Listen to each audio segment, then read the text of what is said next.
Bonjour tout le monde. Acumatos. Aujourd'hui, je vais vous présenter, alors je sais plus ce que je fais. Les North Face Vective Pro 3, les Hoka Rocket X3 et les ASICS Fujilight 6. Des chaussures assez différentes, des chaussures de route, je fais toujours un peu de route. C'est toujours intéressant de rester affûté en termes de veille concurrentielle, on va dire. Je vais donc vous présenter la première, ça va être celle-là, la Fujilight 6 de chez ASICS. Elle évolue pas mal, enfin pas complètement, mais elle évolue sur un élément important pour moi. Alors, je vous la présente visuellement, vous aurez le temps d'aller voir aussi les caractéristiques techniques sur le web, hein, je vais vous en parler, mais bon, je rentre pas tant dans ces détails tant qu'ils sont disponibles un peu partout. Je vais plutôt vous présenter la chaussure et avant d'aller la tester sur le terrain. Alors pas aujourd'hui, ça sera sur relancemag.fr. N'hésitez pas à aller vous abonner si c'est pas déjà le cas. Cette Fujilight 6, ça a toujours été un peu historiquement une chaussure typée road to trail, gravel, et je trouve qu'aujourd'hui elle évolue pas mal, en particulier au niveau des crampons. Pour moi, la gomme ASICS, c'est ce qui se fait mieux sur le marché, c'est aussi bien, voire mieux que Vibram, d'une part, et ensuite ce que j'aime beaucoup chez eux, c'est le dessin des crampons. Alors je rentrerai dans le détail sur le test détaillé, hein, mais vous pouvez voir que les chevrons sont inversés, qu'on soit à l'intérieur du pied et à l'extérieur, parce qu'à l'intérieur on propulse, et à l'extérieur on a plutôt tendance à freiner à l'impact en fait. On touche une petite pronation. Et ça c'est quelque chose que j'aime beaucoup chez ASICS. Il y a un travail sur la semelle que je trouve qu'il y a pas ça chez la concurrence, et j'ai hâte de tester ça, voir ça sur le terrain. La chaussure, c'est une chaussure assez légère, 250 grammes, 248 grammes même. On a un drop 4, donc on a vraiment un profil d'une chaussure assez racée normalement. La tige est pas, pour le coup, à l'inverse, c'est pas très innovant, c'est plutôt un tissu, et je sais que vous êtes plusieurs à vous plaindre de la durabilité du mesh chez ASICS. Encore une fois, moi je teste pas ça dans la durée, je teste pas ça sur mes tests, j'ai pas le temps de courir 300 km avec tous les produits, et je m'arrête à un ou deux footings, et pour ça, en termes de durabilité, je pourrais jamais vous donner un avis pertinent, on va dire. Qu'est-ce que je vais vous dire d'autre? Alors la mousse évolue, ici on est du FF Flight Foam Blast Plus. On gagne le plus. C'est la même techno, hein, on n'est pas sur du PayBy ici, c'est de l'EVA infusé. Il y a de l'OBC intégré aussi. OBC, c'est Olefin Copolymer Block, enfin je ne sais plus exactement. C'est la même chose qu'il y a sur les S-Lab Genesis en particulier, chez Salomon. Voilà, donc je fais un petit tour rapide de cette Fujilight 6, assez souple. Je pense qu'elle doit être intéressante, surtout que moi j'ai assisté à une conférence il y a quelques mois chez ASICS. D'ailleurs, j'avais vu ce produit en avant-première. Comme la Fugispeed 3 4e édition, la prochaine, un peu concurrente dans la gamme, mais les athlètes de chez ASICS en parlaient vraiment bien, et pour beaucoup, ils utilisent cette chaussure en entraînement, voire en course, alors qu'elle est seulement à 140 € et qu'il n'y a pas de plaque carbone. Super intéressant. En test détaillé bientôt sur Relance. Next, qu'est-ce que je vais vous montrer ensuite? La Rocket X3. La Rocket X3,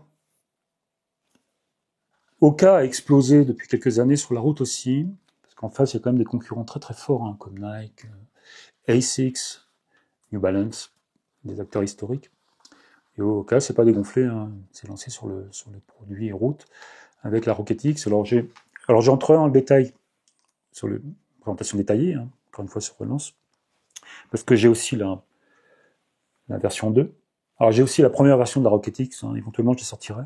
Donc je ferai un test comparatif des deux produits, et j'en parlerai aussi en comparatif avec la Cielo X2 qui est ici. Alors je ne vais pas en parler aujourd'hui, mais je vais compléter de vous présenter cette nouvelle version de la Rocket X avec à mon sens, deux principales nouveautés par rapport à la Rocket X2. Déjà la tige qui est différente, alors quelque chose de très très léger, hein, sur le devant, l'empeigne ici, et le tissu est, vous n'allez pas voir grand chose, mais c'est quasiment, si je mets mes mains à l'intérieur, vous allez peut-être voir les doigts. c'est transparent, c'est très très fin. Donc là, la durabilité, ça va être potentiellement un vrai problème. La chaussure perd 10 grammes, elle est 10 grammes plus légère, 208 grammes, j'ai pesé ça sur la balance. Alors c'est pas aussi léger que d'autres produits, hein, comme je suis en train de tester en parallèle aussi la Metaspeed Sky Tokyo, qui descend à 165 grammes. Là, c'est bien impressionnant, on va dire. On a 208 grammes, donc on pourrait s'attendre à des choses à la fois un peu plus durables, on va dire, et puis aussi avec un meilleur maintien. Deuxième nouveauté ici sur la Rocket X3, le talon et l'encolure ici, le maintien du talon à l'arrière ici. On a quelque chose de plus structuré. Alors je vais vous montrer quand même rapidement. Rocket X2, c'est très mou. C'est vraiment très très mou à l'arrière. Une sorte de plastique qui fait office de TPU, là, qui fait office de coque talonnière, mais en fait il n'y a rien du tout. On peut presque marcher en sandales avec. Alors ici on a quelque chose de quand même là, pour le coup c'est... Alors je force, hein, je pourrais forcer, mais voilà, c'est pas fait pour. Donc normalement on doit avoir un meilleur maintien, je pense. C'est peut-être une petite marque typique de chez Oka. Deuxième nouveauté, donc première nouveauté le talon. Deuxième nouveauté, ici on a toujours du P-bas, hein, on a du P-bas à tous les niveaux ici. Mais on a quelque chose ici qui est quand même assez ferme. Je pense que c'est la même mousse que sur la précédente version. Mais on a une deuxième P-bas ici, on a deux densités, quelque chose d'assez ferme pour un peu la stabilité. Et puis ici quelque chose de très mou, beaucoup plus mou, qui est collé contre le pied, j'ai l'impression, et qui est probablement... Les deux mousses insèrent la plaque carbone qu'on voit ici. Donc ça c'est une nouveauté, je vais aller tester ça sur le terrain évidemment. Vous irez voir le test détaillé sur Relance. Je suis curieux de voir ce que ça va donner, et en particulier, j'ai comparé avec la précédente version, et puis aussi la Cielo, qui propose aujourd'hui quelque chose d'assez comparable à ce qu'il y a chez Nike, avec l'équivalent de la Vaporfly ici, la Rocket X, et puis disons plutôt l'Alpha Fly ici avec la Cielo. On va voir ce que ça donnait. Suivant, c'est voilà, elle est là, c'est là. Tout de suite, je vais dire quasiment ce que j'en pense. Enfin non, la massive North Face Summit Vective Pro 3. Petit visuel habituel. Il y a beaucoup de technologie, on dirait presque un exercice d'architecture. Alors là, on a pas mal de choses. Hein. On a une tige assez fine, à mèche là pour le coup. Hein.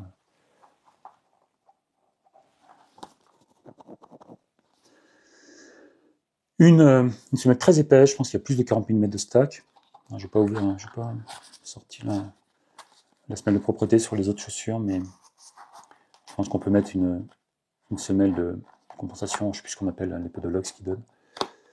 On a ici une mousse, alors c'est de l'EVA, alors intéressant, on a ici de l'EVA pour l'ensemble de la semelle pour apporter un peu de stabilité. L'EVA, je pense que c'est quand même infusé. On a des renforts en plastique dur, là, une sorte de composite que vous pouvez voir un peu partout, qui donne vraiment la structure à la chaussure.